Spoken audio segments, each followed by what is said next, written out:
Hello everybody, this is Mark Rollins here from the Geek Church, and today we've got the Photospring Frame 10, I believe it's called, or digital photo frame. It's, 10.1 inches. If you're not familiar with digital photo frames, these things were like all the rage, probably like, I don't know, 10 years ago, maybe, after like the smartphone revolution. We just suddenly realized we had all these photos and we just needed a place to put them.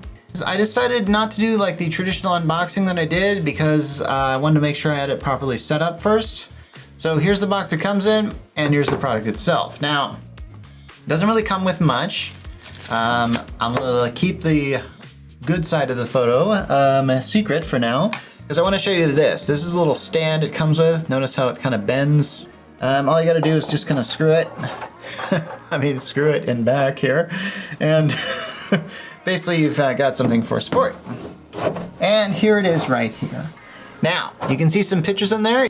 Notice I could do this kind of thing. This is a trip I took to Mount Rainier a few years ago. I took a lot of pictures there and I put this on here.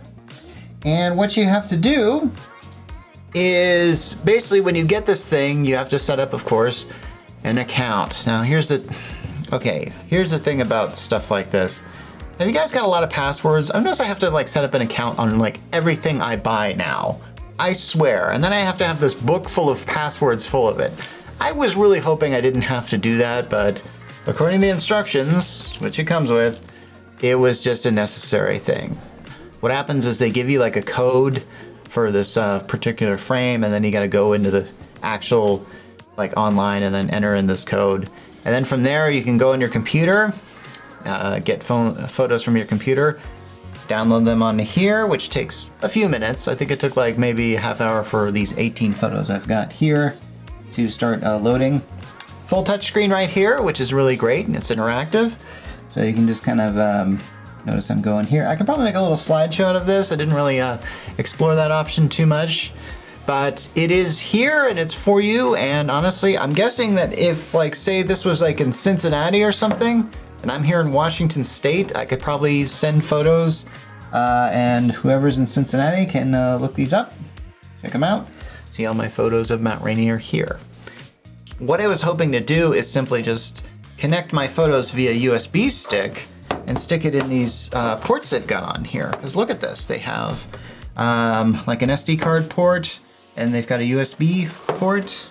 And then there's this port here, which I'm guessing that looks like a USB-C port, but I didn't exactly test that out. Probably should have. Anyway, and oh, by the way, notice that little thing, so you can easily hang it on your wall, no problem. I found that once I stuck in the drive that had the USB stick, I was kind of hoping that I could just go to this thing and just get this thing to recognize it. I could not do that. I could not figure out how to do that. Now granted, it wasn't set up at the time, but I thought like, oh, maybe I could just plug and play on this guy. Couldn't make that work.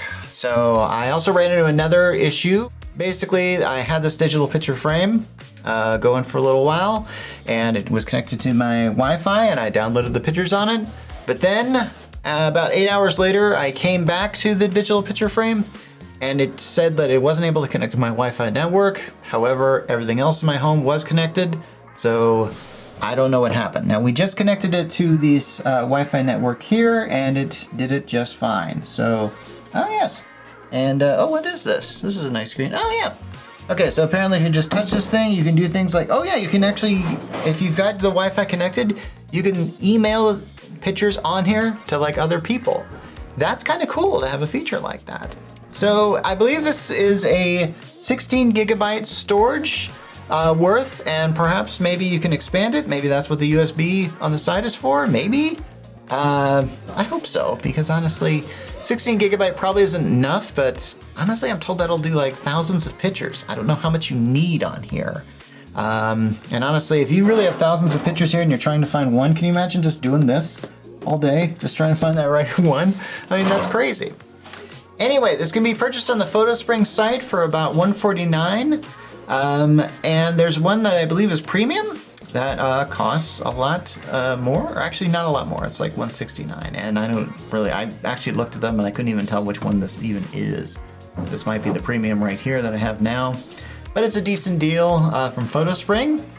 And this has been Mark Rollins from the Geek Church with the Photospring 10-inch photo frame, signing off.